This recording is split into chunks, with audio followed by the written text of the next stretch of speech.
இல்ல தம்பி, போன் அடிச்சு எடுக்கவே மாட்டியா? Revenge can be delayed but not forgotten. என்னடா கட்டாரத்தை எடுத்துட்டான்? அண்ணே பழி வாங்குறது லேட் ஆகுது அண்ணே. ஆனா நீங்க பண்ணினதை மறக்கவே இல்லையா? நான் அப்படி என்னடா பண்ணிவிட்டேன் உனக்கு? அன்னைக்கு சாயந்தரம் 6 மணிக்கு பானிபூரி கடையில 3 பேரும் ஒன்னா சாப்பிட்டீங்க.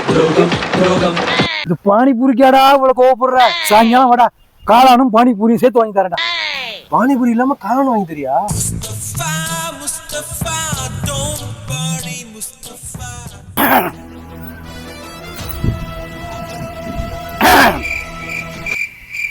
பெரிய மனுஷன் வந்திருக்காரு, என்ன எல்லாம் மூஞ்ச திருப்பிக்கிறியா?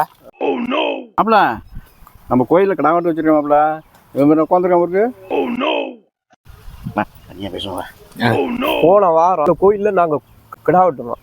மாமா வீட்டு பங்காளியெல்லாம் வந்து சாப்பிட விடாம பிரச்சனை பண்ணி விட்டாங்க. இந்த தடவை நம்ம போறோம், யாரும் சாப்பிட கூடாது. மாப்ள அவங்க இடத்துக்கு போறான், நீங்க 3 பேர் வாங்க. 2 கப்பு கறி வைக்கிறேன்.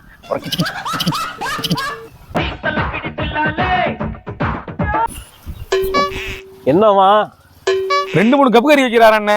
அப்புறம் கிச்சு கிச்செல்லாம் இருக்காண்ணே. கப்பு கறியா? அவர் ஒரு ஆளு கூப்பிட்டா நீங்களாம் போயிருவீங்களா? என்னடா 3 பேரும் அங்கே நிக்கிறீங்க? 3 கப்பு கறிலாம் வைக்கிறாங்க. மாப்ள கிச்சு கிச்செல்லாம் இருக்கு மாப்ள. ஏய் நீங்க யாரும் போக கூடாதா? 4 கறி கப்பு வைக்கிறாங்கன்னா சூடிய சுளுக்கு எடுக்கிறதுல தப்பே இல்லை. சூடி 4 கப்பு கறிக்காண்டி 15 வருஷத்து பழக்க வழக்கத்தே முடிச்சிட்டீங்களடா.